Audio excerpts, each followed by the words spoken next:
And we'll just give folks a chance to roll on in here for a minute after the initial shockwave of that title kind of lets you settle in a little bit. I'm just kidding. It's not that serious, guys. You know, racists are people too. Racists are people too. Don't worry about it. All right. Just give you all a couple minutes to settle in. Hey, welcome, welcome. Come join us for the show, and let's see what kind of stuff we've got going on. We're going to give it about another minute or so just to let people roll in here. If y'all have any questions tonight, go ahead and throw them into the chats, and we'll throw them at our friend Rev. Rev, we're going by Rev, yes? Reviler or Rev. Yes. Reviler or Rev. Okay. Sorry, I guess I should have asked that ahead of time. Bear with me. Sorry. All right. Let me see. Reviler's better, but that's okay. Reviler. All right. So, great. We've got my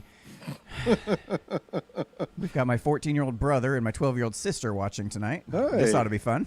Nice. They're going to learn something new, aren't they? No, probably not. I don't know. Maybe. Maybe not. All right. So, yeah, like I said, we'll just let that initial shockwave of the title get over. And basically, the idea for tonight. Are you ready? You share it out? You ready to go? I'm All right, ready to let's rock and roll. Let's rock and roll, guys. All right. So, tonight, a friend of mine introduced me to our guest tonight. Yeah. And said, I don't know if you really want to have him on your show, but, because he believes this and that, and I don't want you guys to get in trouble. Well, if you've seen our show, you know we're not exactly ones to shy away from uncomfortable conversations. In fact, we're the idiots that run into the burning building that's on fire. That's what we do. And we come out with a burning cat. And we come out with a burning cat, or as the kids are calling it now, pussy. There you go. Anyway, so we're gonna have that guest for you coming up for you tonight. Just sit tight for just a moment while we get things going, and here we go. You're listening to the Unframe of Mind show, the place to have the most mind-stretching, unprotected, intellectual intercourse of your life. Your hosts battle the forces of evil by lobbing fiery balls of truth, reason, and evidence over safe room walls. All right, and welcome back to another episode of the Unframe of Mind show, where we're having uncomfortable conversations without a condom. I'm your host, Daniel Wagner.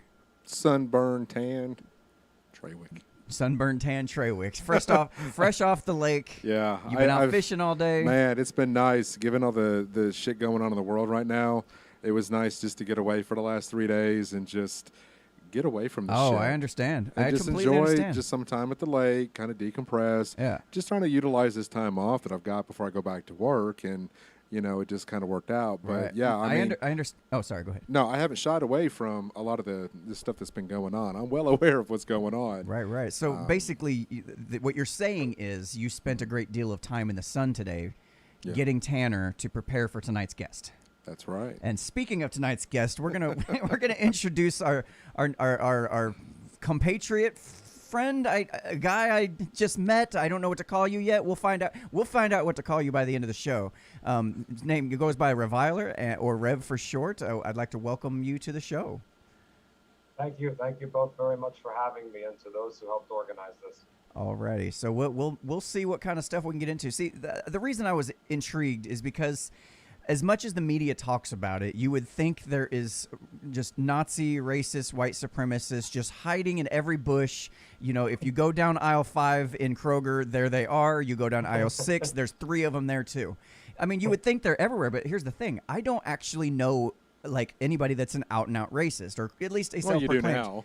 Or a self-proclaimed, racist, and I'm honestly, I'm really curious. I'm always curious, and that's why I like to talk to a wide range of different people. Yeah. And it's sad that I feel like I have to explain this to the audience before we get into it, because we should be having these conversations. This is exactly the kind of thing we should be doing, is having conversations with people who believe things differently from you. Right. If I didn't, I would never meet all the great people that I have met so far. Right. Like, you and I would never met. I would just be hanging out in anarchist atheist circles, and I would not know Me and anything you else. have got completely different opposing views. I mean, we agree to a certain degree of some things, but a lot of stuff we don't. Right. And that's great. That's great. But we've learned to have a civil conversation between you and I. And because of that, that kind of branches out into our guest. So with that being said, that kind of intro, let me give you the floor for a moment so you can kind of tell people a little bit about you, who you are, and what you believe and why. I mean, we'll wait for the why, but just kind of give me the general Cliff Notes version so people know who we're talking with. All right, thank you. Well, my name is Reviler. On the internet, I'm also known as Reviler Red, where you can find my BitChute, YouTube, DeviantArt, whatever, shameless plug, Reviler White. I have many names. However, not all that interesting, especially in real life. I'm not a political activist in real life. I basically just do this as a hobby. Now, I have been outspoken about my views from time to time in real life. Sometimes it's led to some violent confrontations that I mostly won, alleged confrontations. I won't get into that, but I really do try to avoid that. And usually it's just people ostracize you, or they say, okay, enough of that talk. Or sometimes you even get kicked out of places, for standing up for this. So basically, what I do, as far as this internet thing is concerned, the reason I'm on here showing my face, having the cojones to do this, is because I feel very strongly that whites, Caucasians, Europeans, whatever you want to call them, are under attack. And I'm not a National Socialist. I'm not a white nationalist. Sometimes I like to appropriate even far left or far right insignias kind of for the walls. But no, the thing is, I used to be a somewhat left-leaning, kind of moderate libertarian, and I radicalized over time. I then was a Trump supporter, but I still supported freedom of speech. I still hated racism. The vast majority of Trump supporters, by the way, detest racism, as I've seen firsthand, even though they seem to be somewhat racially conscious, but kind of repress it or not want to deal with it, Anyway, the point is that seeing just the history over the last course of the few years, and even the treatment of Trump supporters, not all of whom are white, by the way, even seeing people like Candace Owens and R.C. Maxwell called to quote Nazis by violent, coercive, communist Antifa buttholes, who are pretty much all white, ironically, and hate themselves. The point of the matter is that I decided to use some of my artistic and linguistic talents and these hobbies that I do to talk about and to research race, history, anthropology, current events. So I am something between a weird hybrid between like a really right-wing libertarian and a fascist. So if you call me a fascist, I'm not going to deny that. I say don't disavow your extremists unless they want to kill you or everybody you love. I don't want to kill or hurt anybody. If you want to hurt me, that's a different story. But if you want to replace and destroy my people who gave us these nice libertarian-esque ideas like, this enlightenment, freedom of speech, John Locke and so forth related stuff, then I have a problem with you. And unfortunately, the left wing and the right wing are both owned by Zionist, bourgeoisie, elitist interests pushing mass immigration from third world roaches from Somalia, Saudi Arabia, etc. So that's my platform. I've said it in real life and I'm saying it now. And these are my views. These are not these gentlemen's views. These are not Trump supporters' views. Trump doesn't go nearly far right enough. Go ahead, gentlemen. Thank you. I do want to say I appreciate you letting our audience know that your views are not our views. I hope our audience is smart enough to understand the difference. And we do have a great audience. We have, like I said, a wide range of different views. We've got a number of people that really appreciate the group that we do have because of that, because they get to talk to other people without getting shouted down, cussed at, yelled at, cursed at. It's conversation. It's just conversation. So that being said, I did notice something about the way you talk. This has nothing to do with your views, but I do notice the way you talk. You almost, I don't know if you're aware of it or not, but you tend to kind of go in and out of different accents. I've been told that. It's a little bit of southern inflection. Maybe technically I'm from the geographical south, but most of my family's from the north. I don't know. I liked a lot of British, Australian, and other like music and movies, especially horror movies growing up. So I don't know. Oh, yeah. I got you. Yeah. Personally, I'm from like all over the United States, South Dakota, Indiana, Wichita, down here in the South now. I've been exposed to all kinds of different audiences, if you will, from going from South Dakota, where I was like there was one black kid in the whole school and everybody knew who it was, to going to Wichita, Kansas, where when I show up the first day of school, I'm one of 2 white kids on the bus. That kid looked dorky as shit, and I was not about to go sit next to him, especially when I was ready to start my brand new, persona in this new place. So I've been exposed to a lot, and I pick up a lot, and it's been brought to my attention that as I talk to people, I do tend to. You do. You're like a chameleon. You like to. Yeah. You like to form yourself to that demographic of people. I don't do it on purpose, and they noticed it the other day. I'm with my neighbor, and I start talking, and I'm just like. Real southern draw mumble type speak. You've heard it, I'm sure.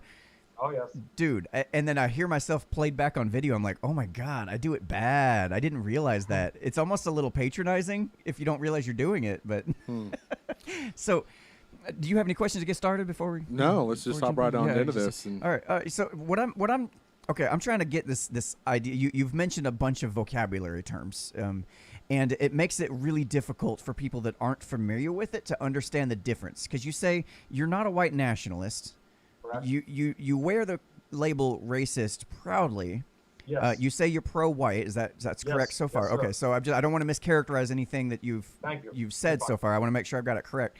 But a lot of people kind of tend to clump all those together into one big Yes.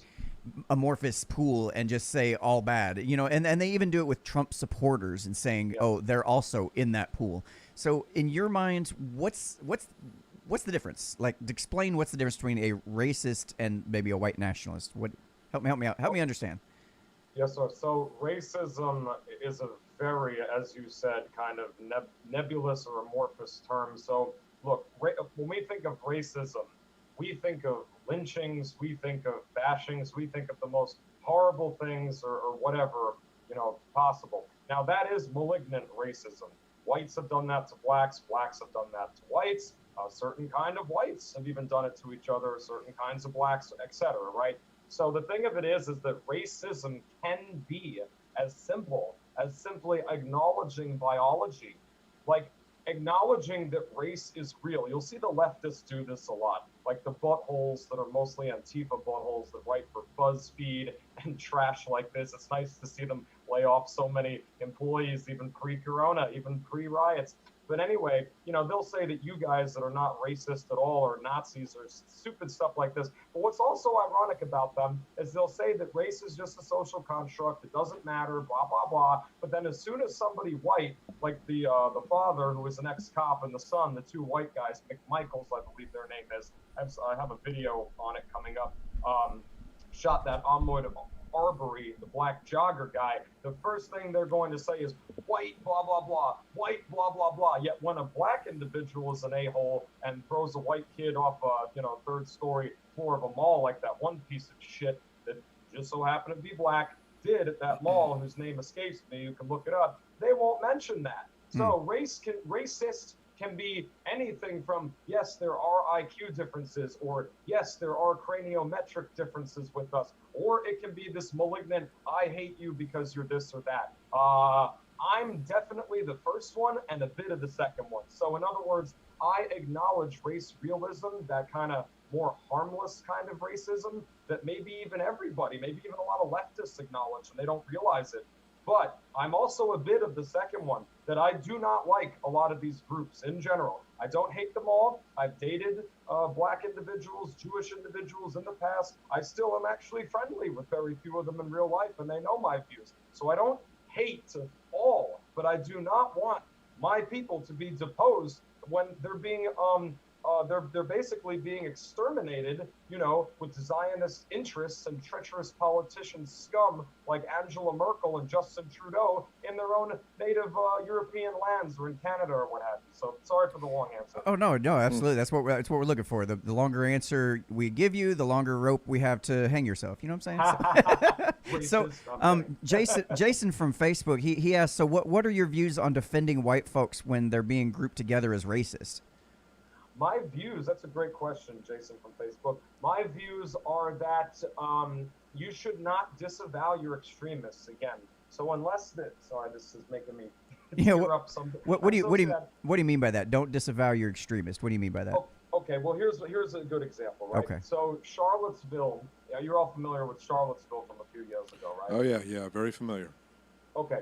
Now what a lot of people don't know is, and I won't name them even though people know, there were militia groups, pro-constitutionalist groups, even a social club that I won't name that I think does a lot of good.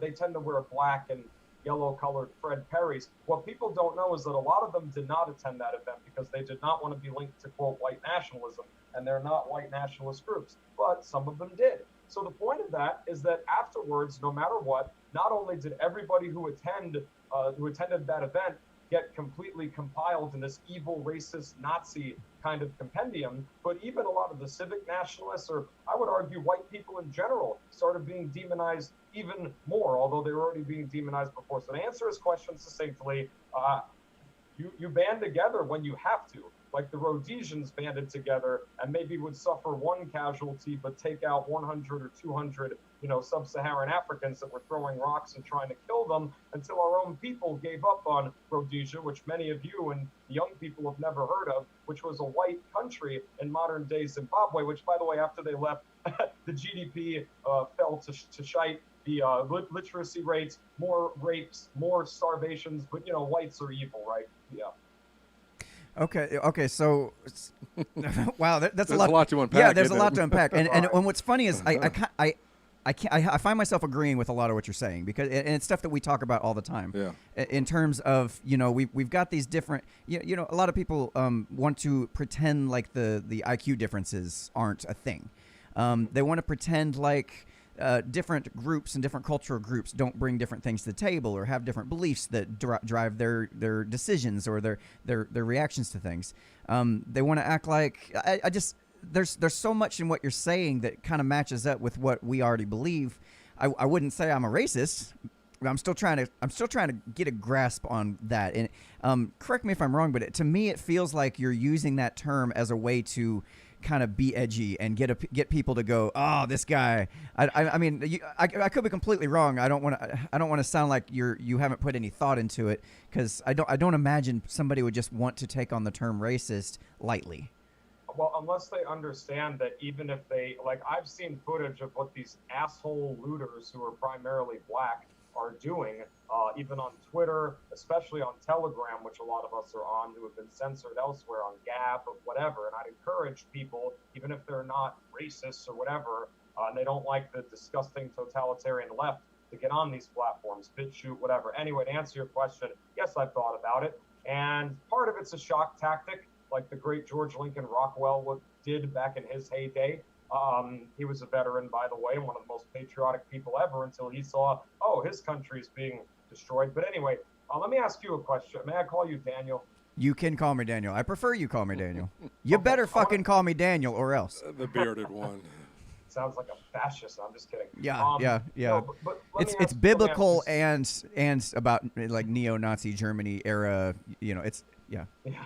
So far, and I'm sorry I've thrown all this like voluminous amount of stuff at you guys, because you're smart guys, but I know it's a lot to hear. And Richard Spencer compared it to like this almost, what did he say, like Pandora's box, like it all comes out. So to be more simple and to not be so long-winded, let me ask you a question.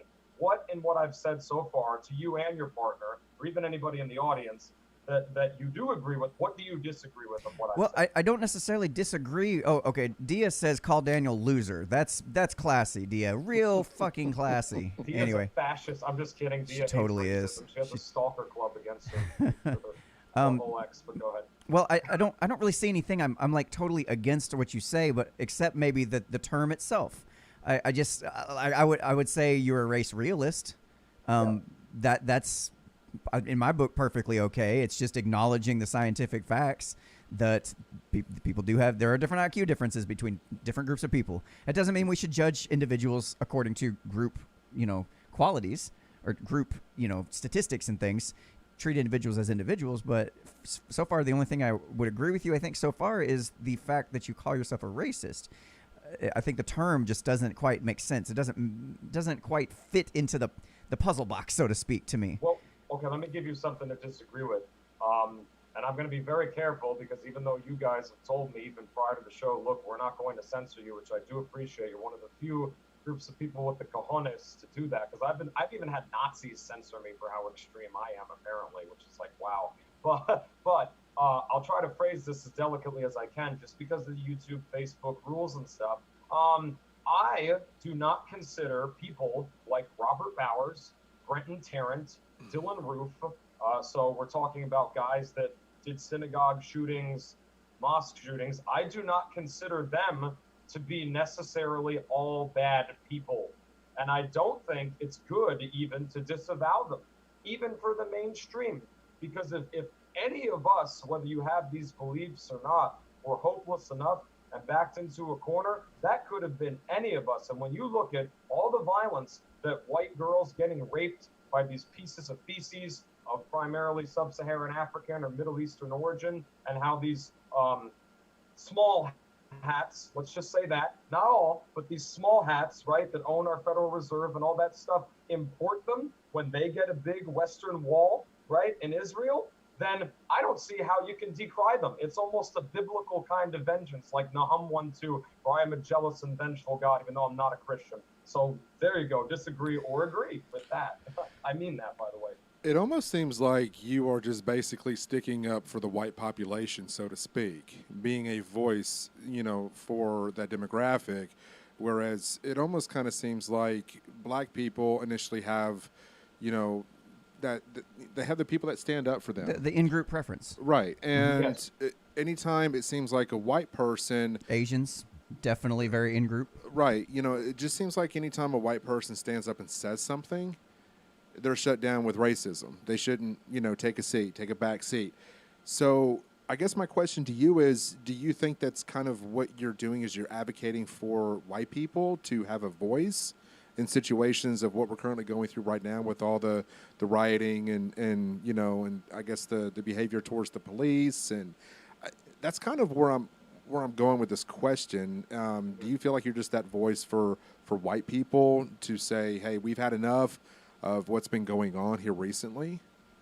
Well, that's an excellent question. I wish that were the case in a way.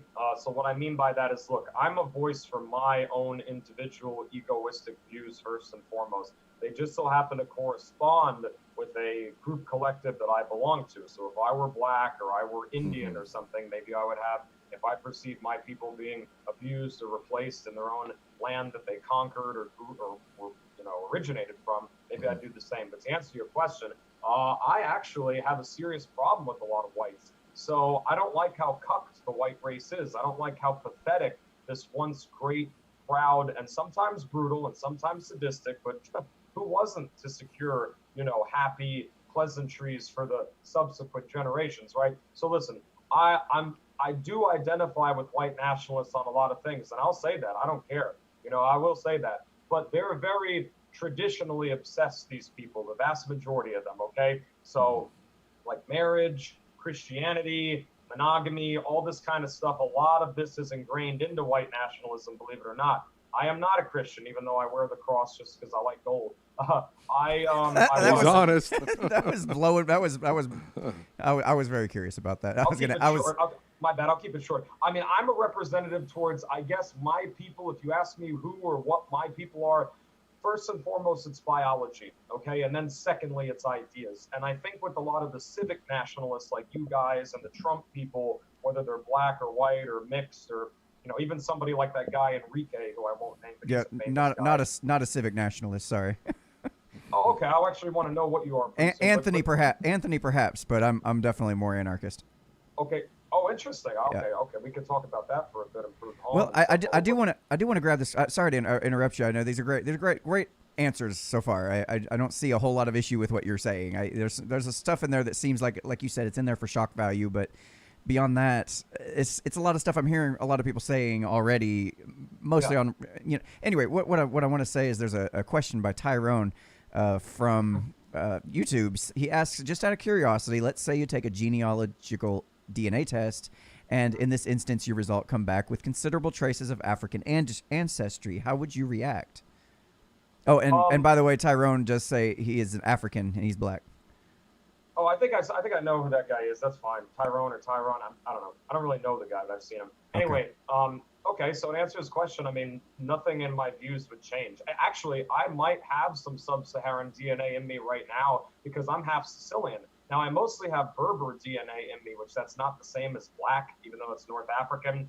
It's more like, post-Carthaginian types of people, and then in some ways Egyptian or whatever the heck, however you trace it back. But anyway, I wouldn't care. I mean, I'm still pretty apparently white, and yeah.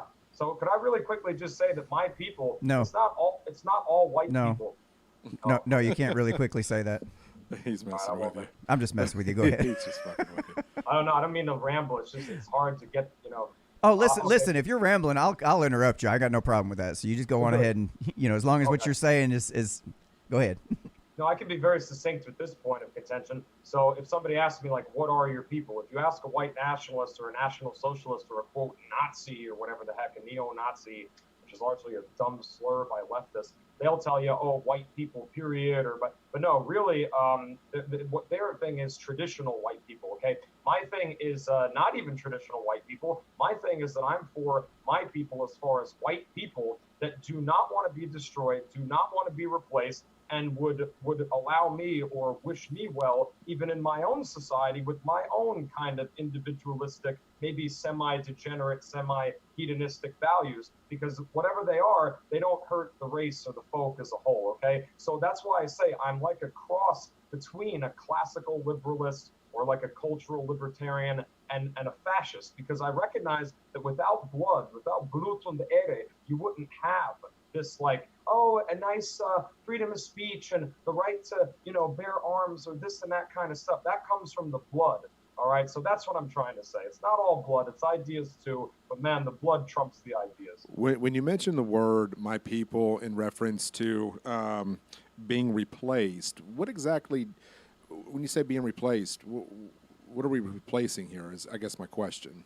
Okay, so I want to make it clear that I used to laugh at people or feel sorry for them like 3 years ago, definitely 2.5, that would espouse what I'm about to say. But if you look into even the old Kalergi plan, which was supposedly a hoax, it's become a self-fulfilling prophecy. So what's being replaced? What is being replaced? Well, basically, you have a Zionist power structure, okay? And by Zionist, I mean those who want Israeli/Jewish supremacy. So what you have is you have two sides of the same coin. Mm-hmm. You have capitalism, you have communism. Now they work together. So what you have, as much good as the Trump people do, on the right you have someone like Sheldon Adelson, a billionaire. He donated $100 million to Trump's campaign. Adam Green on here, by the way, is a great anti-Zionist. You guys should have him on sometime. He's more knowledgeable than me. But anyway, small hat J interests on both sides, the communists like that butthole Soros, that are the more atheistic J's, and then the more religious Zionist J's have co-opted both parties. And this really started with the 1965 Immigration Act, as Jared Taylor talks about, okay? So primarily before that, America, I'm just using us as an example, was a primarily European place, and the immigration from all these other continents was kept at a minimum, which was arguably a good idea. Crime was lower, things of that nature, right? What you have now is whites are being told, whites' stupid sense of empathy, as smart as they are, their idiotic sense of overly empathizing, oh, a poor animal is hurt, that kind of stuff. It's like a lady, they're using that and saying, we don't want to mistreat gays anymore. We don't want to mistreat transgenders or black individuals or blah, blah, blah. Let's all be friends. What they stupidly don't realize, as nice as that is, and as much as I worked to do that in my own life for years, the point is, it leads to lower birth rates. You're encouraging legit biological degeneracy among our children so that they don't have sex, so that little boys, our girl, turn into like Blair White. And I mean, Blair White does some good, but that's what they're trying to do. And meanwhile, as Deutschland and all these places do that, they're importing 68 IQ Somalian assholes in there to replace you. And then if you cry out about it, you're the racist and self-white hating Antifa assholes with the collusion of assholes like Soros will attack you. So sorry, last rant for a while. There you go. Well, what I'm hearing, you're kind of like shitting on the idea of being empathetic. He's shitting on everybody. Yes.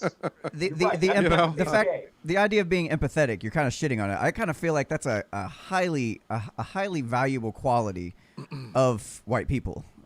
I think we may disagree on that.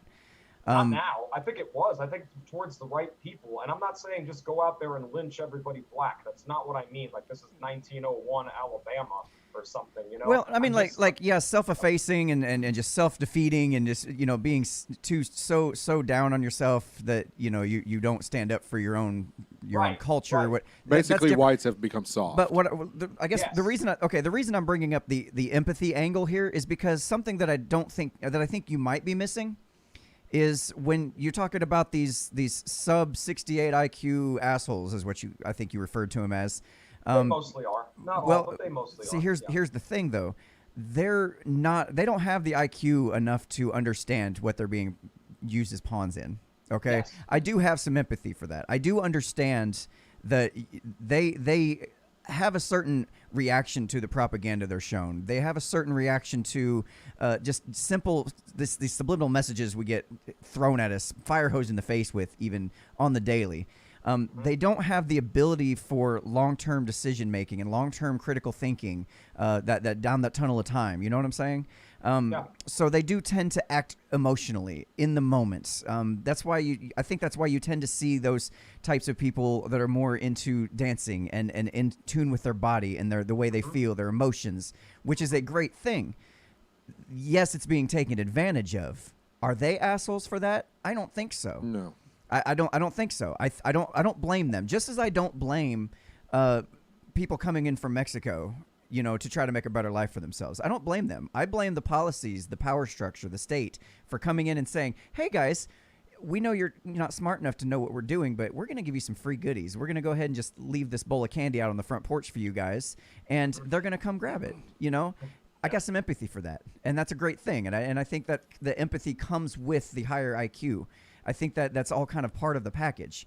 Now, that being said, if we look back through the tunnel of time, one thing that you do notice about whites is they do tend to be very soft, very squishy, very, very nice until they're not. And then we're really, really, really not. We're the assholes that go in and drop nuclear bombs and wipe out entire cities in a matter of seconds. Okay, that's us. That's white people. Okay? We have the very, very long fuse because we know what happens. We know that darker side of us. Mm-hmm. We're very familiar with it. We're taught about past and that history of it. Yeah. So I mean, I don't necessarily look down on people for being empathetic. I don't necessarily look down on people of lower IQ. I don't look at them as the assholes for doing what they do. They're gonna do what they do. Now, the people I have a problem with is the people in power passing the laws, playing with the strings, and causing all this shit to happen that's causing guys like you to say black v white or, man v woman, or whatever the case is. I'm not saying that that's what you do, but there's people that, they can only seem to see the two sides of the equation. They don't see the broader, three-dimensional thing what's going on here. You see what's in your front yard, not in your backyard is kind of what he's getting at. And that is something that we've started to notice even more now with all the the protests and rioting that's going on, and that's one of the reasons why we wanted to have you on the show, is to kind of get your opinions on what you're currently seeing since George Floyd was killed by a white officer. I just wanted to get your thoughts on that and the way everything has kind of escalated since then, and just wanted to hear your views on it. All right, so. I mean... Shoot, I forgot to switch the camera over. Sorry, go ahead. No, go ahead. Sorry, I'm over here. Sorry, I'm over here producing the show while we have this conversation. That's So sometimes I get caught up in the conversation and forget to produce. So. No, that's fine. You guys do a good job of it. You're very dynamic with your audience too. I'm enjoying this a lot, by the way. I enjoy the disagreements too. But anyway, so basically, I mean, look, a police officer abused power. I mean, anybody who puts their knee on someone's neck to choke them to death for racial reasons is kind of being an a-hole. I have had a long-standing issue with police. I think that there are some better cops, I guess better people out there. I have friends of the family that are, but the problem is cops have to be a-holes to a degree, and your anarchist side, Daniel, might relate to that, because they'll kick in your door if you want to grow marijuana or something in your house and it's not legal in that jurisdiction with a SWAT team. Meanwhile, a neighborhood gets filled with camel shites and they take over and whatever, and we'll protect them too. So that's my issue with the police. I kind of meet almost like an anarcho-nationalist way. But to comment to what your co-host said, you just throw these terms out, man. Like, okay, anarcho-nationalist. I feel like this. That sounds kind of like somebody we had on once before. No, that's oxymoronic. That can't. Yeah, I understand what you're saying. You can't be anarchist and nationalist. It can be oxymoronic, right? But I'll give you a great example. I want to answer this question. I won't prattle on. See, this is why definitions are so damn important. This is why we start the conversation to saying, what the hell do you mean by racist, and why do yes. You know what I'm saying? These definitions are important, and when I hear nationalist, that implies a country. Anarchist says no, so they're completely oxymoronic to me. Well, the thing of it is that well, actually, you know what? I should have said anti-status, so I made a mistake there. So like an anti-status nationalist, you're right. Okay, I'll take that. not to side with the Antifa Somewhat. buttholes, and I like a lot of, actually, I actually love their radicalism. If only, like, they weren't little white, scrawny a-holes and HIV-positive transgender women, you know. Hey, let it all out, buddy. Let it all out. Sorry. Let Look, it all to out. answer the guy's question, all right, basically, I think that cop might have been doing that. I'm not saying it excuses it in this supposed liberal democratic society we live in, where everybody's supposedly equal, which I don't believe. But yeah, I mean, the cops are assholes sometimes, even to white people, even black cops to other blacks. Sure. So this guy was an asshole, but maybe he saw that ugly fat asshole, Jaden Hayden, the big fat black asshole that was beating on the old white guy. And maybe he did that because the white guy shot Ahmaud Arbery. It's just a cycle, right? So the point is, you know, some would say a chimp out occurred, you know? And the thing is, I find it funny that, like, some of the decent blacks sitting at home, maybe hearing this right now, are like, what is with this guy? Such a dick, all this hate. Dude, have you seen the Twitter videos I've seen? Have you seen that almost all of it is instances of blacks literally kicking whites' heads to where they're bleeding and dead? Just business owners. And you have white assholes that support this, that are helping doing it. Okay, good, So that's my good. response. No, that's good. That's good because this is where empathy comes in. All those black people that you just talked about watching you and Go ahead. well, Go ahead. all those I black don't need people flag. watching you and hearing you say these things and wondering why so much hate, and you're saying you haven't seen the videos I've seen. Yeah. I've gotten in the wormhole of the videos the black people see. I did last night. Okay, black people see a constant stream of white people beating up black people, white cops shooting black people. It's just the same as you're getting the stream to the opposite end. They're getting the stream of that, and that's what's flavoring their hatred as well. It's that division that we're always talking about on the show. That people are seeing this and getting outraged and getting angry, and they're not realizing that, you know, these are just instances. These are just anecdotes. These are not the overall picture of what's going on. I'm glad you said that. All right. Sorry. I haven't even looked at my stupid notes, which I probably won't use 90-something% of it. Oh, I mean, but, listen, if you're going to go down the crime statistics rabbit hole, I 100%, I know all about it, you know, as far as black on black crime, white crime, you know, I'm not saying it's that. But what I'm saying is the media, the social media sites, they have a tendency to push these things in front of people's eyes and just completely get people so tore up about it that they can't think straight. So then all of a sudden, when you see an image of a white cop with his knee on a black person's neck, now all of a sudden you've sparked that outrage. It's not that event that's caused all this. That was the catalyst that broke loose the dam of all of the bent up. What's the word I'm looking for? Kemped up, whatever it is, all the anger that's been kind of waiting to come out. Yeah. This was just like the last straw for a lot of people. Plus, you've also got people been quarantined, haven't gone anywhere, millions of people out of work, nobody getting any kind of income if you haven't qualified for unemployment. This was a catalyst of so many things that just came together all at one time. At one specific situation, and it exploded, is what happened. I mean, you got to tell me, I don't care if you're black or white, you know, you put that many people on unemployment and you're struggling to take care of your family, you know, you're already pissed off as it is, and you read a headline from a paper that's suggesting, you know, the whole white-black narrative, it's going to piss a lot of people off. They're already pissed off to begin with. You've just kind of threw that match on a gasoline, and, man, this has been a big one. So yeah. So he's right about that insofar as this instance, sure, but I'd say he's wrong about that as far as the recurrence of this stuff. So I'm old. I'm a little bit over 30, right? Now, when I was little, I'm almost 40. Jesus, you're the young puppy on this channel, there, son. All right. I have like the vanity of a woman with that stuff. I'm not a trans. Oh, I've been called that. There are some interesting pictures out there of me that I won't get into. Let's just say I don't have so that's another thing that the Nazis get butthurt about me, like that I'm not prudish and blah, blah, blah. I think that if we had less prudishness, no offense, but we'd have a lot less fat people. I mean, fat people are good people in general. I have fat people in my family, but it's not healthy. I used to be overweight. Boy. You know, it's not healthy. You should see our Halloween special. You want to talk about being trans? Good Lord. Oh yeah, oh God. You know, I don't hate them. Just exist. See, here's the thing: with blacks, with trans, with gays, with whoever, I used to advocate for some of these people. I used to date some of these people throughout my life. always.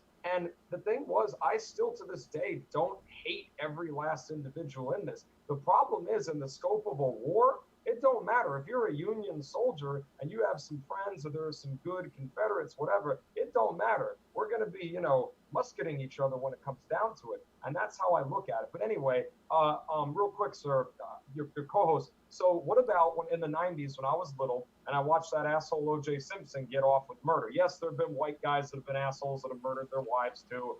The guy from Beretta, not my Beretta, but the show, Robert something, I forget his name. People like that arguably did it but got away, because they were millionaire bourgeoisie assholes. But anyway, the point of it is, how about when the blacks in unison, almost every one of them are, yay, cheering. They're cheering at this asshole. How about Rodney King? Like in that great comedy movie, American History X, he talks about that. That's a based movie, dude, the first half of it, Yeah, And that was written by a Jewish guy, by the way, Tony Kaye, who wanted the ending to be that Derek goes back out with the Nazis. A lot of people don't know that. But Hollywood was like, no, we can't do it. L'chaim. But listen, you see this with the LA You're so over the top, man.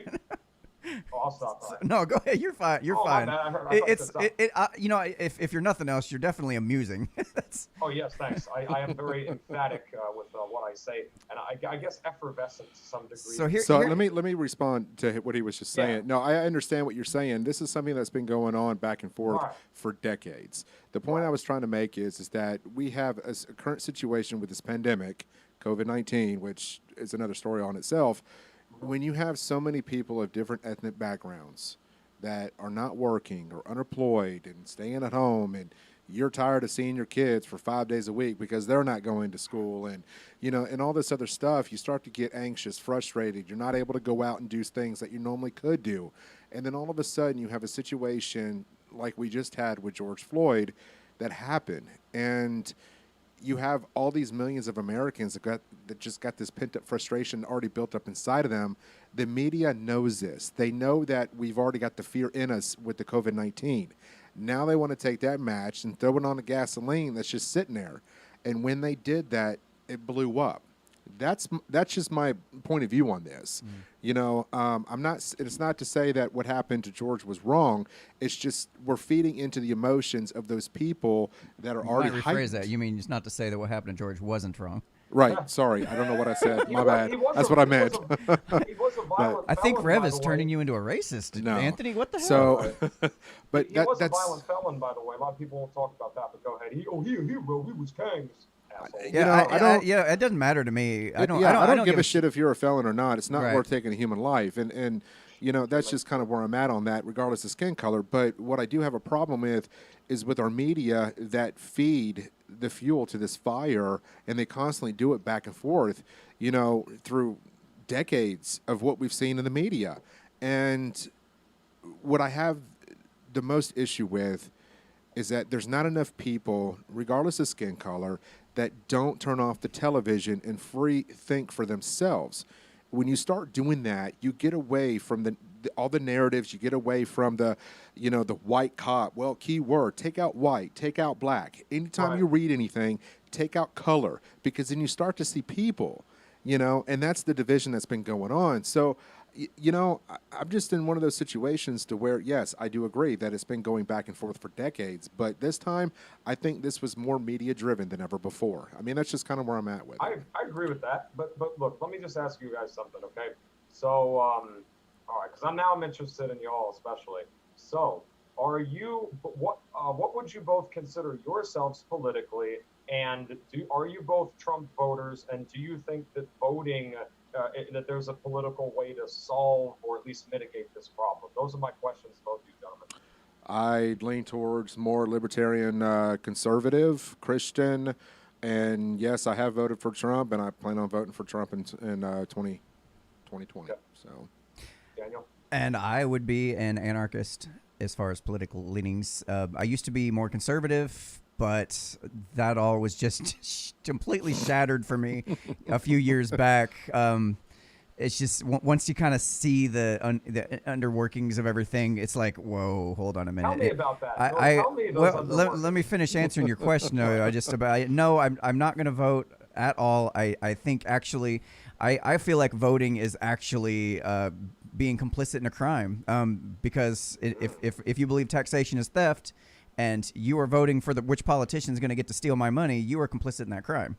So I would say all voters are criminals in at least a small way. Are you I don't say that with any disrespect. I'm just saying if you just look at what it actually is. And a matter of fact, I've actually written an entire guide for it's called The Politician's Guide to Rigging Elections. I mean, winning elections.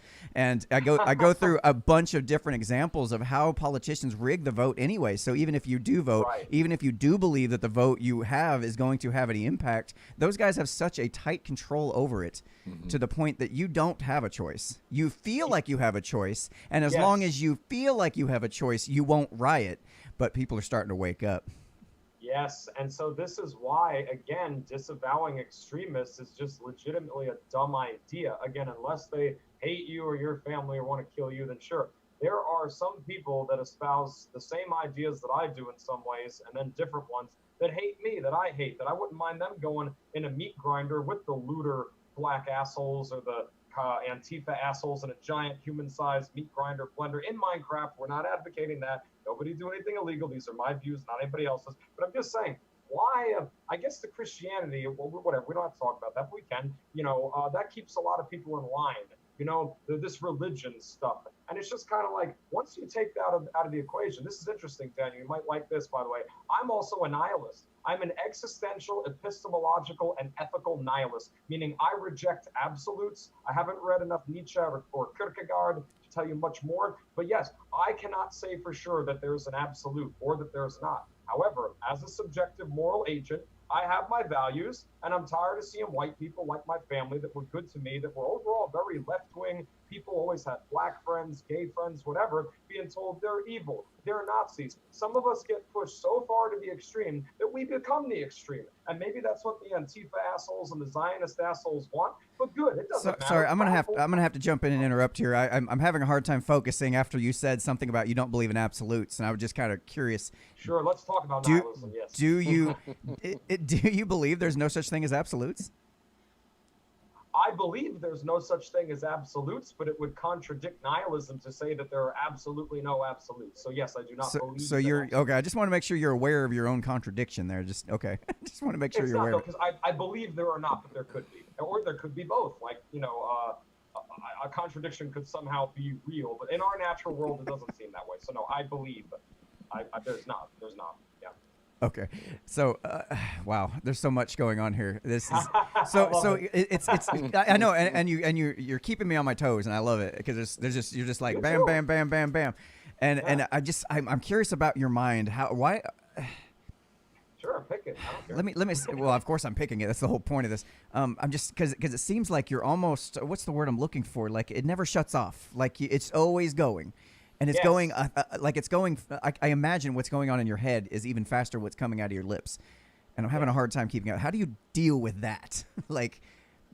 Well, I'm very smart in some ways, and I'm very dumb in others. I guess you could say that for anybody. Like I'm stupid in math, but I'm pretty smart about linguistic stuff, literature, maybe some philosophical things. But look, I'm no professor. Like I said, I don't do this for money or for a career. I just do this for fun. And I'm going to be self-employed again one day like I was, because with views like mine, I don't ever want to give any asshole the power over me. He's a racist, or he's the, But anyway, I do relax. I relax a lot when I'm not on camera. I going to the beach helps me a lot. Now, I'm not going to wear this stupid Sub-Zero mask at the dang beach with burning Florida heat. Oh no, I doxed myself. Big deal. By the way, I used to hang out with some Antifa assholes in real life.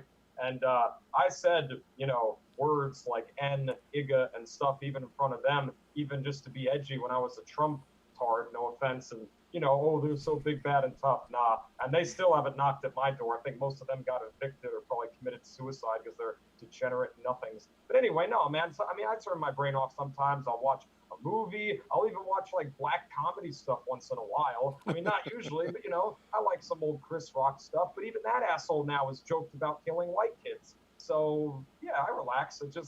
I'm in go mode. How about you? What do you guys do to relax? Well, that wasn't the question. I was more interested in about your. See, that's what, and that just kind of just puts another pin in what I was just talking about. There's a question up here that I don't want to miss. Sure. So Tyrone is asking another question from YouTube. He says, not to dampen the anti-black momentum, but look, now here's the thing. If you're going to ask a question, you know, if you start it by that's called poisoning the well. Yep. You know, you don't want to sit there and just don't say shit like that. If you want to actually have an honest dialogue with people, don't start your questions off with that, because that's highly manipulative, and I really don't like manipulative people. I don't interact with manipulative people. So I'm going to give you another chance. So because I think you might be a great guy. But here's the question. He does have a serious question. He says, "Why do black people always die first in the movies?" It has to That's true. It has got to be more than a silly conspiracy.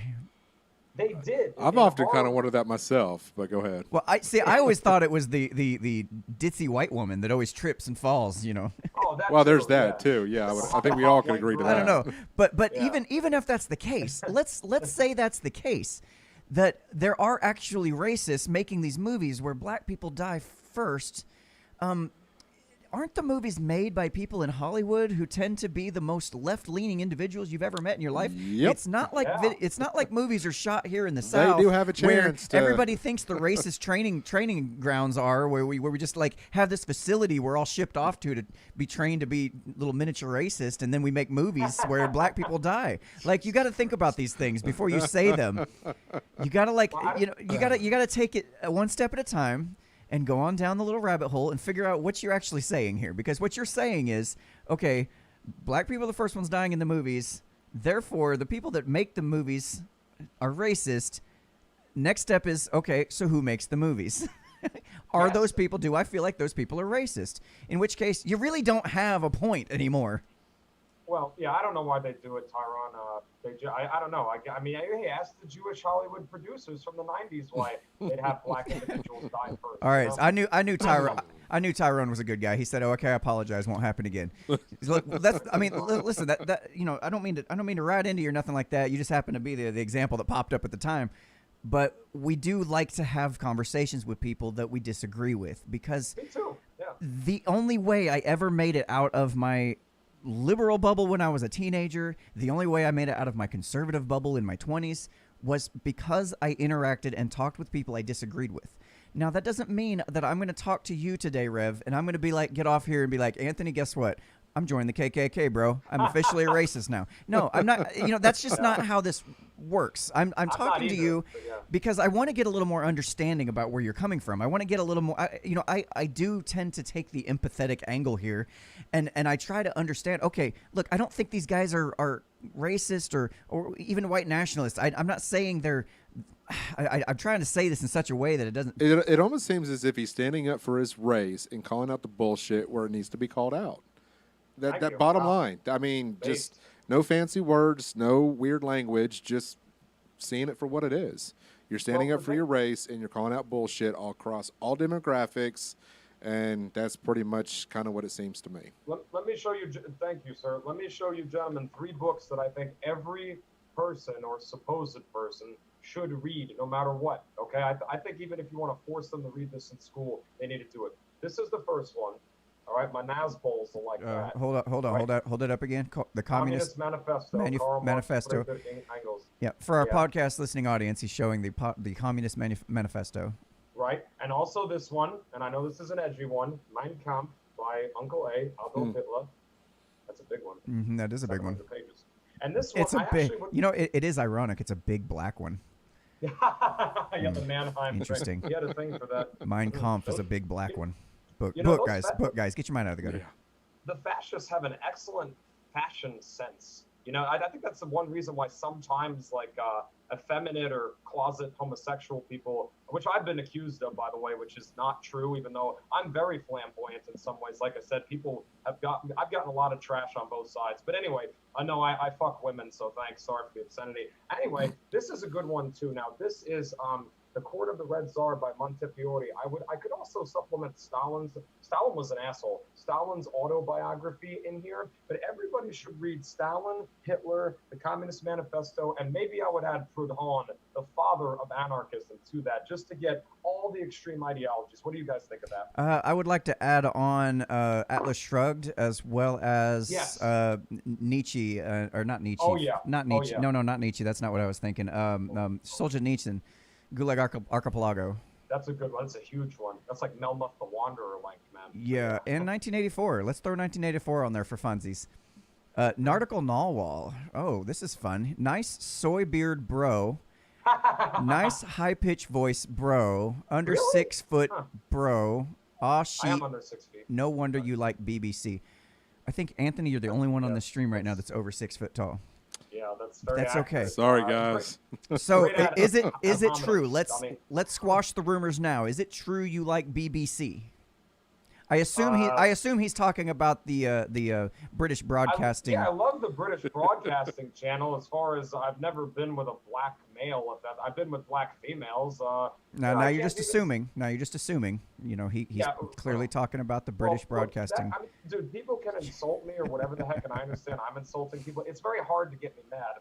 That's the funny thing. And that's why even if the a-holes from YouTube one day, the little cowards, we'll flag, we'll ban you, I'll always have a bitch shoot. I'll even open another. I'll always have a DeviantArt. I'll have Gab, and I'll have real life people I know to spread these ideas to and give art to and whatever. So good luck. But no, he's a dummy. I wish he'd have made an art. You want to call me a douchebag or whatever? I am. You want to call me a cunthole? I am. You want to call me a dickhead? I am. But at least I'm honest, unlike you, pussy. So if you're going to insult, please ask a question, like or postulate a response to what I've said. Yeah, that would be great. This. That would be Stefan great. Molyneux, that is not an argument, Daniel. Give me an argument like Stefan Molyneux, mate. Even if you call me a douche, fine.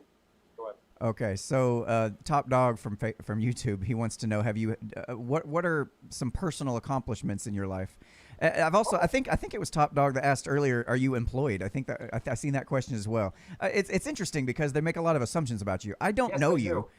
These things didn't cross my mind. I don't care about your employment status necessarily. It hasn't come up in the conversation. It doesn't matter. I don't care about your personal accomplishments. I'm just interested in what the hell brings you to this idea. What makes you think and what makes you do the things and we you do. haven't necessarily got there yet. And I do want to make sure we go there. You don't feel the need to defend yourself against that guy. That's fine. I mean, here's the thing of it. I don't really get very personal on the internet. I just never have. It's not what I do, especially with radical political stuff or social philosophical stuff, you know. But to answer his question, first of all, that's a poor argument. It's kind of like a straw man because it makes the assumption that anybody that's identitarian and white is a loser in a trailer with 2 teeth that ain't never gotten no hot pussy. But meanwhile, well, wait a minute. Now hold on. You just did this earlier with Antifa. Well, I mean, that's pretty okay. You know what? There is a segment of truth to that on the far right and the far left. I'll give this guy credit. So to answer his question, but he never asked like some Black Lives Matter asshole, what are your accomplishments? 10 felonies, an IQ of 90 at most, and fucking rap sheet this long for burglary. But here's the thing. My accomplishments, I mean, I've dated and fucked some very attractive, thin, big-assed girls, and I mean, white too among that. What are some other accomplishments? Let's see. I used to work in HVAC when I was young, heating, ventilation, air conditioning. Did that for several years. Hated it, but I have like 7 certifications between forklift, OSHA training, EPA 608 Universal, ESCO Electrical. I did some CCNA router work for a while. What else did I do? I did web design work for a while. You've at least read that stack of big black books there you go. before so you. That's just some of it, So yeah, I'm not in a trailer either, by the way, dummy. But not you, but Well, you still have the little blinds, so clearly you're not your socioeconomic status is smoking cigar. That is a vice. That's degenerate, I will say. You are a degenerate, that's for sure. A little bit, but at least I admit it. All right, so I do want to take some time, because you said you used to be a leftist of sorts. Yes, left wing. I'm curious. What are the stepping stones that get you to this moment where you're like, yeah, I'm a racist, proud of it. What of it? Okay. Sorry. Before you answer that, interestingly though, I've always heard that, if you're going to call somebody a racist, the only person that's going to be offended by that is people who aren't racist. Yeah. Because look, if I call you a racist, you're going to be like, yeah, so what? Huh? So it's a completely self-defeating insult to get. Anyway, so walk me through that. How did you get to where you are? Like, what was the leading? Walk me through that. String me along here. Okay, and I just want to use a very quick precursor and say that there's probably going to be another argument that some geniuses will come up with that I've never had the balls to say this to a black individual's face. I can't get too much into legal issues. Luckily, I have not been through any big ones. But, I mean, I wouldn't be dumb enough to show my firearms on the air if that were the case, you know? But it's not. But the thing of it is that I have said N and whatever to blacks that were being assholes to me or asshole to another white. I've been in fights with them. I've won most of them. I won't get into that. But even white assholes, too, that were like, you know, Antifa a-hole types or leftists. So this whole, you wouldn't say that, dude, I'm armed even at the beach, mate. I got the concealed carry. I got speed loaders. I got a hammer in my beach bag just for tool work, you know? Maybe some of the people who want to defend against the rioter scum should have tools on them to go to their part-time tool job, you know, which would not break the law at all. But if a hammer had to be taken out, bam. So anyway, to answer your question, look, stepping stones. All right, let me slow down for a second, right? Yeah, please do. Please do. All right. All right. I do get high energy sometimes. People think I'm on cocaine. I've never done cocaine. Look. No, the high energy is great. The high energy is great because nothing's worse than a monotone show. I can't stand those. I agree, and I would have wrapped this up a long time ago if you were some kind of monotone. And that's why I've been quiet over here. No, he's great too. I mean, okay. Anyway, so all right, the stepping stones. Wow, I haven't been asked that in a long time.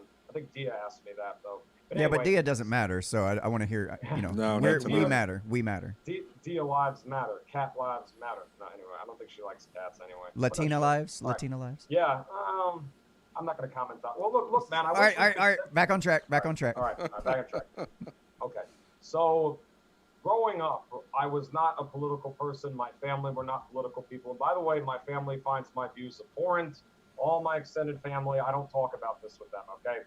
So anyway. So, you know, that wasn't an issue, all right? I was a devout Catholic for many years, went to Catholic school for 9 years, had demons tattooed on my arm that I drew. Anyway, with politics, right? So I didn't get into politics till I was like, I didn't start thinking about them probably till I was like 20, a little later in life, like 26, 27, that kind of stuff, you know? And Wait, did you say you're like 30? Yeah, I'm 32. 32. So we're talking within the last 5 years, you've gone from basically leftist to racist. Within the last 2.5, actually, like almost to the date. But okay, so the stepping stones became, I always disliked Islam in general. So I'm not gonna, let's just say Muslim fundamentalist assholes pushing queer people off buildings, you know, that you can find on LiveLeak and Break.com and all of that, that we, the white man, supposedly caused, by the way, even though they were doing this, you know, for 1,000 years or since 672 ACE when that ripoff of Christianity came around. But anyway, so the point is that, yeah, I always hated that, right? I always thought stuff like that was inhumane. I always hated the Klan, too, like lynchings All right. of blacks. Sorry, and all this did shit. you just zone out? No, I kind of zoned out. I kind of zoned out. I'm a listener, and Yeah. when we have certain guests that I'm not familiar with, I tend to not say much. I tend to listen and kind of let the stuff kind of absorb in is what I do. And again, I don't think he's even. I'm almost willing to say I don't think he's even a racist. I am, dude. You haven't seen me on Telegram, mate. Look, I'll do it in 2 sentences so I don't bore Daniel. No. Give us an example because all I'm hearing is that you. Hold on. This is what I mean. This is what I mean. I saw this comment sums this up, and this is just more about your demeanor and the way you're talking than it is about you. So Jason says, I'm trying to follow this guy, and most of what he says hits the nail on the head, but I'm beginning to think he's losing me. Actually, energetic he is, but man, take a fucking Xanax. And see, all your little asides and stuff. I mean, you're very eloquent. You really seem to have your facts, lined up for the most part, and I'm just I start losing you when I lose the train when you go off on the asides. So if you could do me a favor, I'm not saying this is just a friendly criticism to help kind of keep. So just try to keep on track. Okay. Are you asking me what are the stepping stones that led from me at one point being a somewhat leftist libertarian to now very close to a white nationalist, but not quite? Is that what you're asking? Yes. Okay, so within 2 sentences. No, I didn't say keep it short.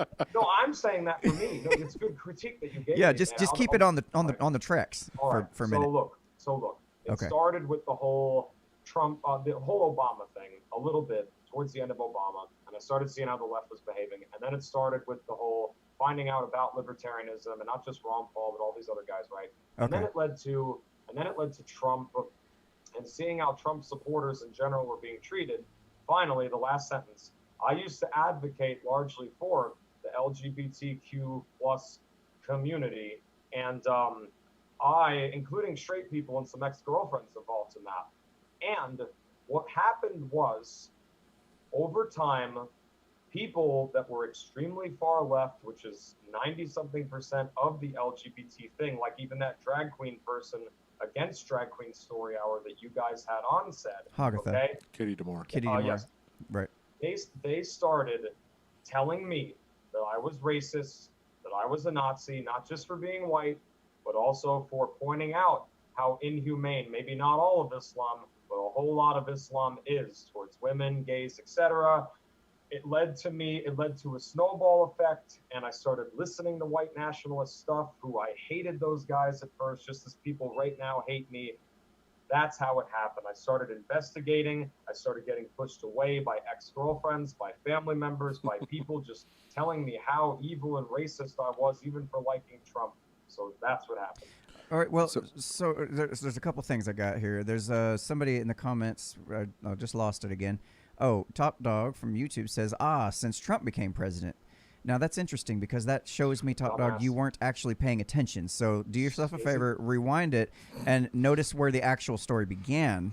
It didn't start with Trump. That was about 3 sentences into the story. So the other thing is, crap, I lost my thought. Go ahead while I figure it out. You cut me off, and I forgot what I was going to say. Man, I'm so sorry. that guy's a dumb asshole because, of course, see, he's already racist. This is why and I'm assuming he's black, but maybe he's not. Maybe he's some little white a-hole who hates himself.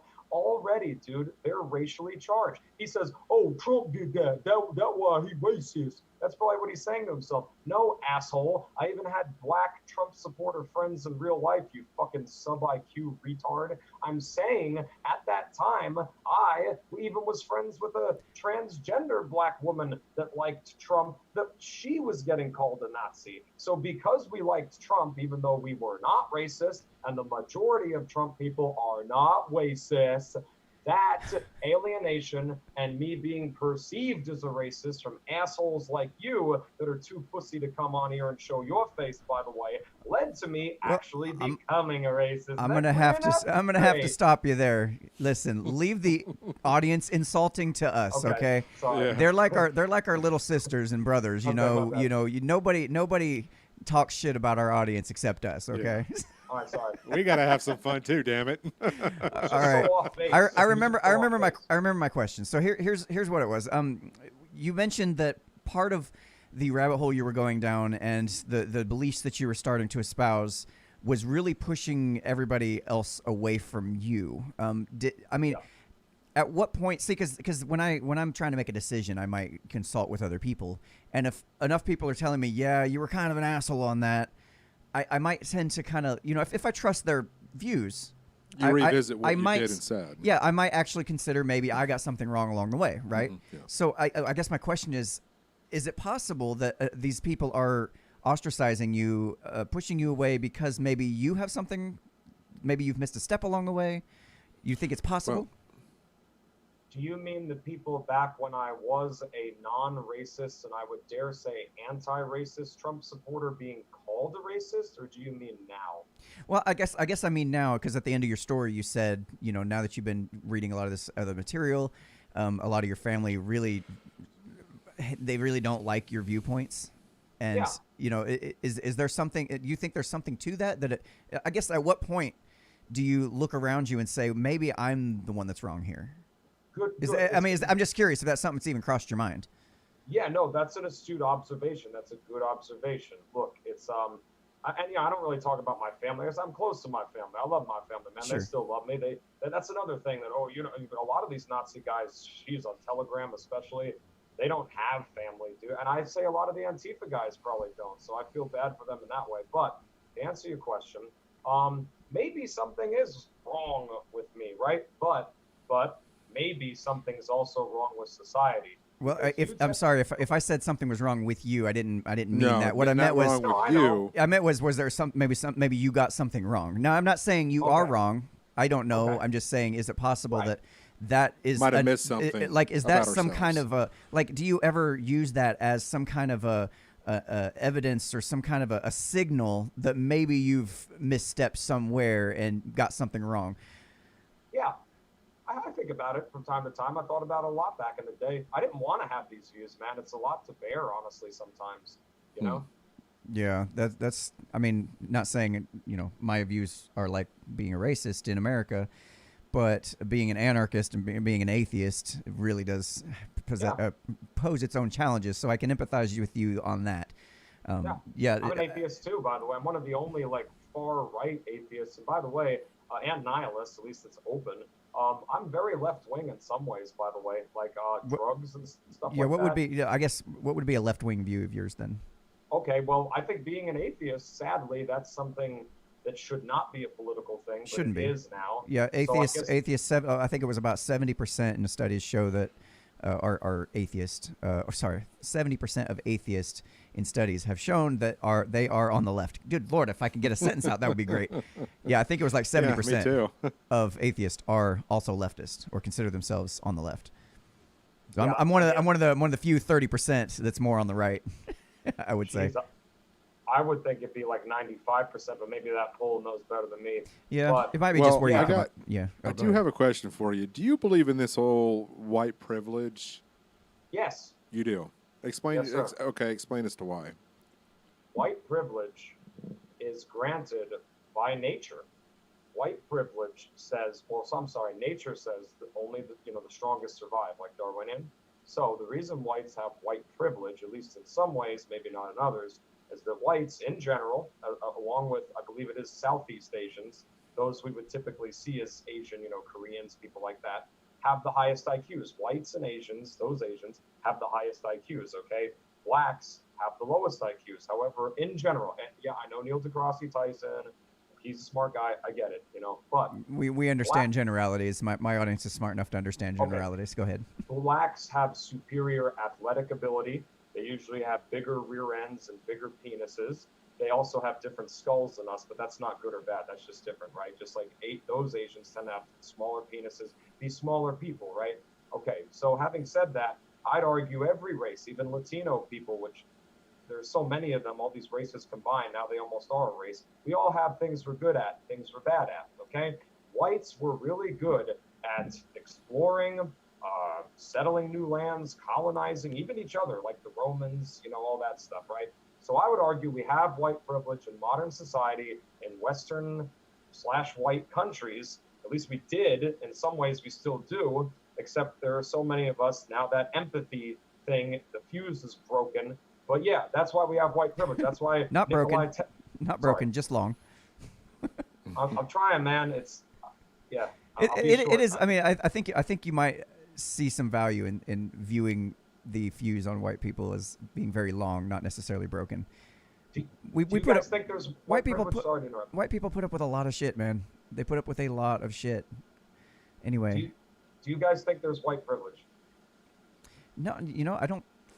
I get what you're saying as far as different advantages to being different races, different cultures, and having evolved through the time of living in certain areas. Obviously, you're going to have differences. Clearly, we see it, like you said, in sports. We see, who is it? The people that run whatever country they come from. Those black people that what's the country? You know what I'm talking about?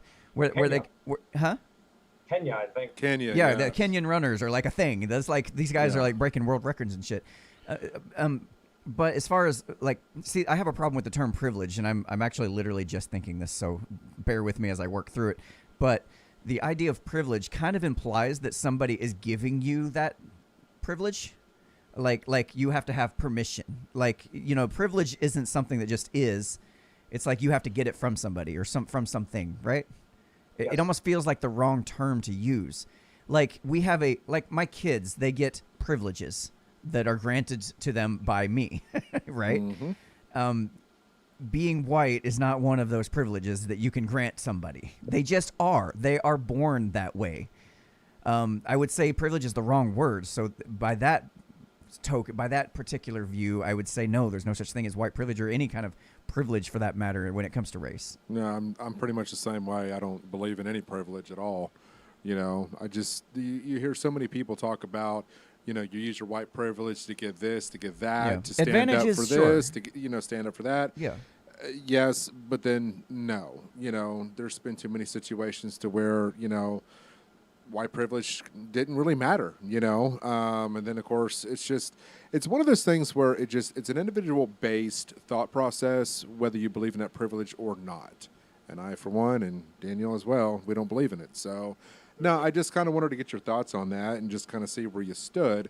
Now, given kind of moving to recent events that we see currently going on with the rioting. Hang on a second before you go to that rioting. We're gonna hold on to that thought for a minute. Tyrone piping in again says, okay, from the last 70 minutes plus, all I can take away from this is that Rev is a quote-unquote racist, primarily to incite shock value, and as a result gets some attention because he's got radical views.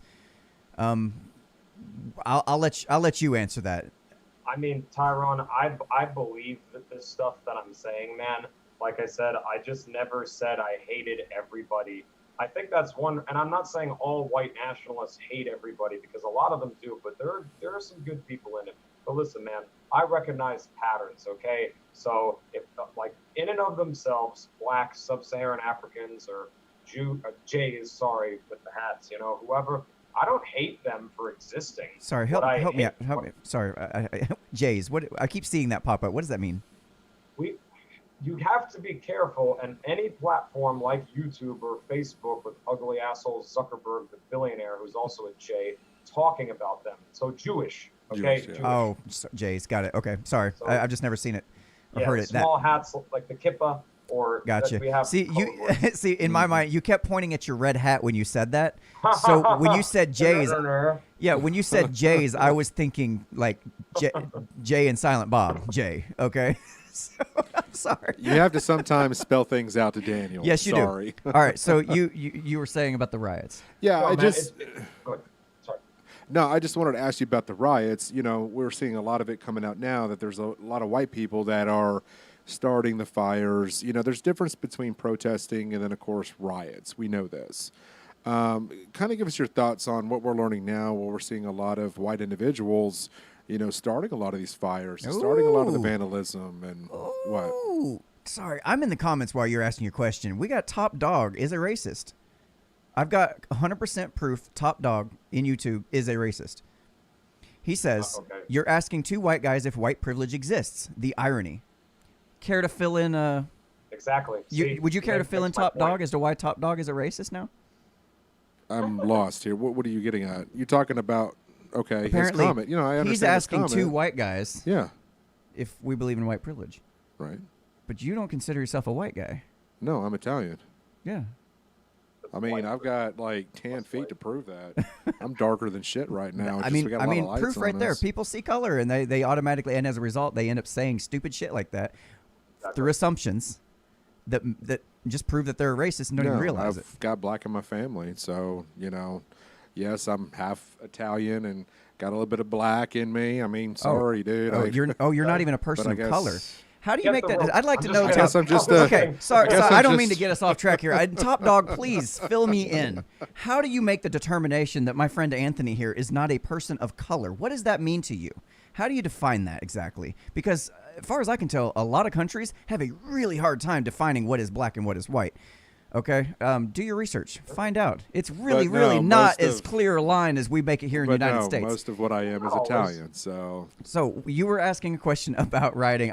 Sorry, I keep cutting you off. No, I just kind of wanted to get your thoughts on the whole situations where we're now seeing that it's white people doing it, not so much black, and has that kind of shifted the narrative a little bit for you?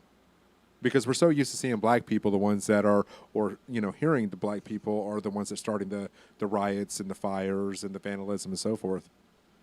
Okay, so the whites doing that are still a minority of it, but yes, there are more of them doing it. So to answer your question, look, even if I hate somebody for their politics, for how they'd like the world to be, I can admire their methodology, okay? I have read a bit of Saul Alinsky's Rules for Radicals, by the way. So listen, why the blacks and the whites that are, in my view, being assholes, kicking fellow whites' heads in, attacking business owners, some of whom are even black, by the way, doing this stuff, why they're doing it makes them assholes. But the fact that they are doing it, again, I'm not going to advocate violence on this show and get you guys flagged. I don't advocate illegal activity ever, okay?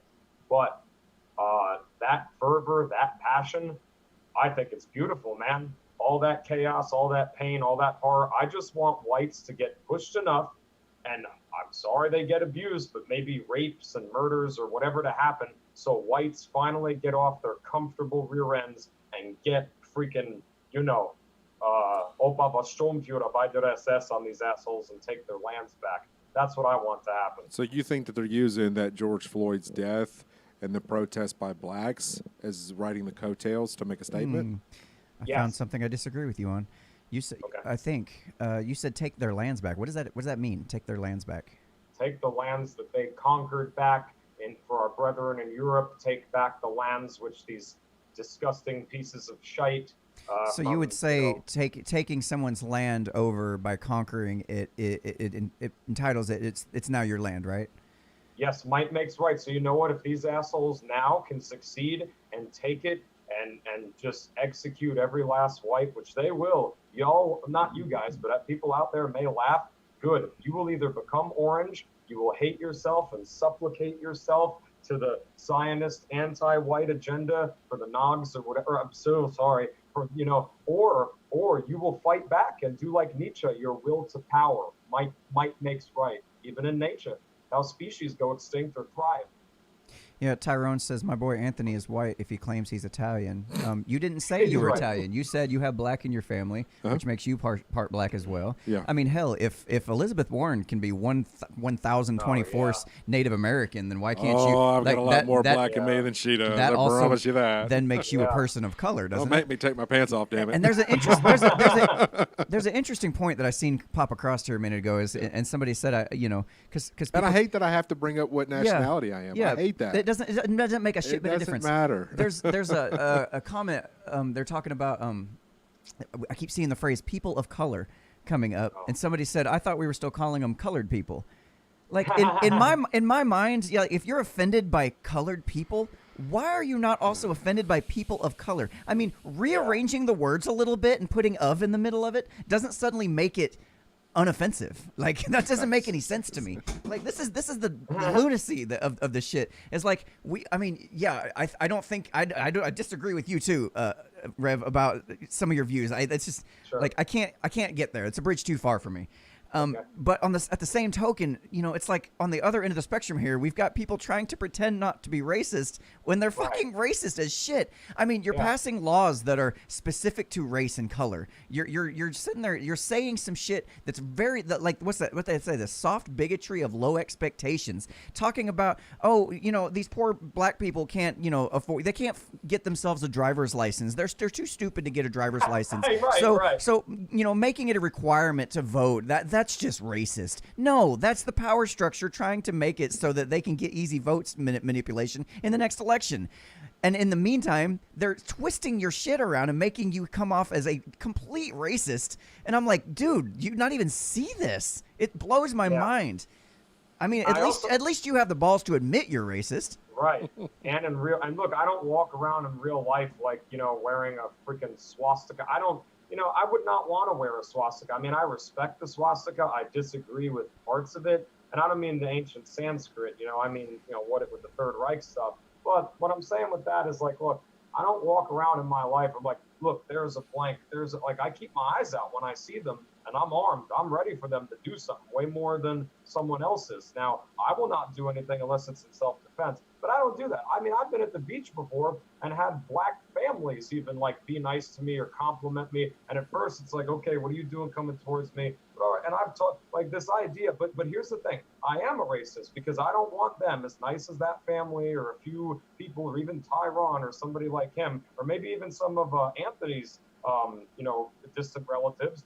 Fine. I may not hate them or want to harm them on an individual level, but when enough of them get together, man, and that war, there's a great old white power band called Rahowa, from the 90s, and they have a lyric from this song, Ode to a Dying People, called it's from When America Goes Down. It's called When the Color of Our Skin Becomes Our Uniform of War. So that's how I look at it, dude. There are white nationalists that I hate and don't like me, but in general, we agree on that. But the left is just too disgusting, and when they overwhelm us, you'll see, and they'll wish we were still there when they're cannibalizing each other, like in Zimbabwe, which used to be Rhodesia, or South Africa. what they're doing to the whites there, what those black assholes are doing. All right, there. my apologies. I've been missing comments from the Facebook audience a little bit. I love Tyrone. You're amazing, man. You're amazing. So Tim says you keep talking about Tyrone. What about my comments? I apologize, Tim. I didn't see your comments. I scrolled back up through them a little bit. I didn't see it. Just go ahead and throw your comment back in there. I've got a lot of comments coming in from multiple social media sources or multiple sources. So bear with me. And then Tyrone says, I'll tell you why, Tim. This is how presumptuous you are, Tyrone. Imagine this. My name is Tyrone and they're talking to a racist. White privilege. No, what do you say? How perfect is this scenario? most blacks are racist, by the way, but it's okay because they don't have institutional call power. Call it name privilege, my man. Okay, so tell you what, Tim, go ahead and repost your comment. I'll try to keep a closer eye out for that. It is kind of difficult. You got to understand here. I'm not trying to just talk to you, but you happen to be in the comments a lot, Tyrone, and I appreciate that. But it has nothing to do with your race, homie. Definitely has nothing to do with your race. We've got Anthony and I trying to produce the show, switch between camera scenes, trying to listen to Rev, and I'm trying to also follow the comments. So bear with me if I make some mistakes and don't catch everything and forget to click over to the Facebook comments. So I just love how presumptuous people are. It's amazing. Oh, yeah. You just make these assumptions and all your and this is what I'm talking about. All your assumptions kind of come from this lens of race, man. You've got these glasses on. You've got these glasses on, and it flavors everything you see, everything you hear, everything you read. So when you see some shit on the news that shows a white cop kneeling on a black man's neck, automatically all of those triggers are filtered through those race lenses, and you cannot see any other possibility. So when you see, me supposedly ignoring Tim's questions, you just assume it's because you're black and I'm talking to a racist. So let's see. Tim asked, how can I connect with Rev beyond the show? I'll tell you what, this would probably be a good time to wrap up the show. We've been going for quite a while. I didn't realize this conversation's been so much fun. I really didn't honestly realize. You left the door open too, by the way. Yeah, I see a bunch of bugs coming in. Anyway, so to answer Tim's question, Rev, go ahead and just promote where people can reach you so that if they want to reach out to you for more information or to just troll your channel, they can feel free to do so. At least the people are hearing the message one way or the other. Yes, so thank you. So again, Reviler Red on YouTube, that's all one word. Reviler Red is in the color. Reviler White is the same one like that. Reviler D, I have some kind of semi-degenerate stuff. It's pretty hot though. On Twitter, I hate Twitter, but on Gab, Reviler D, Telegram, Reviler D, DeviantArt, where I post some real crazy pro-white horror art with a lot of violence and stuff. Reviler D, Reviler Red, basically whatever. Reviler. Wow. Okay, I'll tell you what. What you need is a Linktree address that you can just give people one address and they can find all that shit. Because none of your shit's consistent, man. Your branding sucks. So, I'm not trying to make it. All right, I'll tell you what. If people didn't catch all those links, Rev, be sure to send me the links and I'll try to remember to go back and include them in the descriptions of these videos. Sorry, Daniel. Can I say just one quick final thing? Well, you're awful needy tonight. Well, it's not about Mycenaean Greek language from 1600 BC. I'm just messing with you. Go ahead. All right. I want to just say to the general right wing, okay, because the left is largely hopeless, but I was a leftist once, so maybe whatever, there's some hope. But to the general right wing, to you Trump people, MAGA people, you civic nationalists, sorry to name drop, but Proud Boys, 3%ers, whatever. I'm sure a lot of you would be disgusted with these racial views I'm espousing. However, realize that as good as your ideas are, they come from blood. So it doesn't mean there aren't black or Latino or whatever individuals that could apply some of this stuff and be less degenerate and be for their own folk, whatever. I'm just saying these guys do a lot of good. Even Trump's done a lot of good, but they don't go far enough. And at the end of the day, the right wing and left wing, as we know it in America or Australia or whatever, are just two sides of the same tiny hat power-owned coin. So have kids, have families, learn your own trades and businesses. There's a white pill. And if you're black, white, whatever, do that. But if you feel strong enough to set fires and Molotov whoever, I mean, I'm not going to tell you to do that, but then I guess you're going to do that. So that's all I wanted to say to those people. All right, and based on the comments, it looks like we're going to have us another conversation in the future, more around the religion. So yes, I like that. Yeah, that'll be a fun one. I'd be interested about your views on that as well. And Tyrone, I appreciate you stepping up and admitting where you messed up, man. That's cool. We appreciate everybody in the comments tonight. We really do. He says I thoroughly enjoyed this conversation, and thanks, Rev, for being very honest and vocal about your opinions. Thank you, Tyrone. We need more straight up people in real life. You dude, that is absolutely right. You know, I would much rather straight up know what people believe so that I can make a decision about whether or not to interact with them in the future, or whether or not that I need to, you know what I'm saying, that it makes things so much simpler when people we need more people like this, by the way, everybody. These two guys, we need more people. We need more people like Dia, like even people who disagree with me, who hate my racial views or who find them disgusting. Because the right wing needs to come together more. You don't see Democrat scumbags disavowing Antifa assholes, even though they say liberals get the bullet too because they're all capitalists. So think about that, guys. Right wing fights too much. There's too much at stake. But thank you to these two guys. Well, it's important to have that open conversation with anybody and everybody, regardless if you agree to disagree. We should all come to the table and say what's on our minds, but we got to hash it out at some point. I guess I want to say you're not any threat to me. Like, you're not coming to my house. You're not threatening my children. You're not doing anything, negative and untoward us.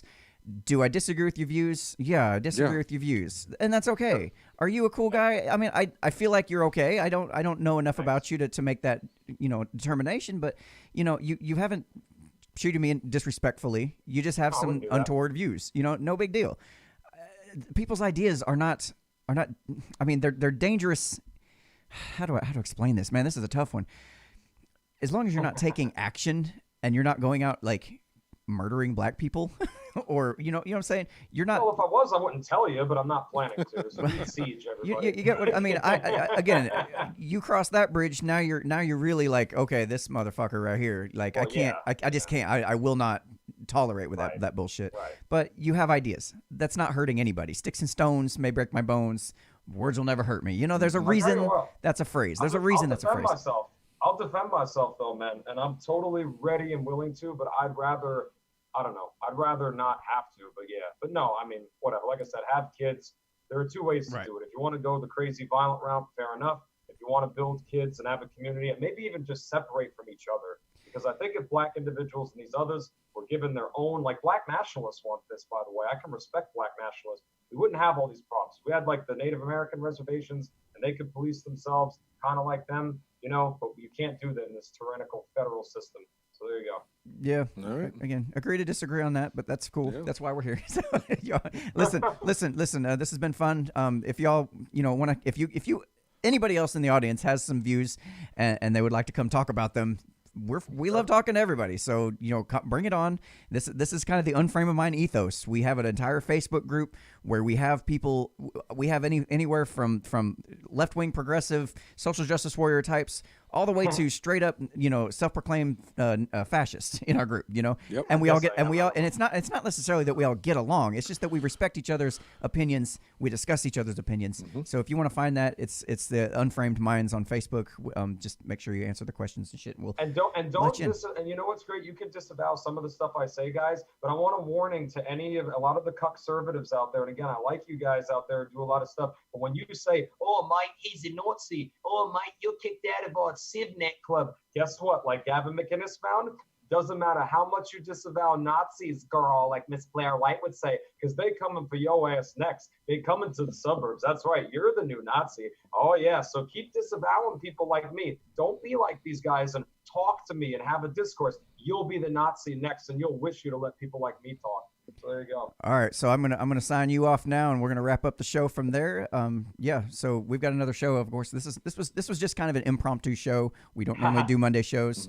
Mm-hmm. We do our normal show on Wednesday, 7 p.m. Central.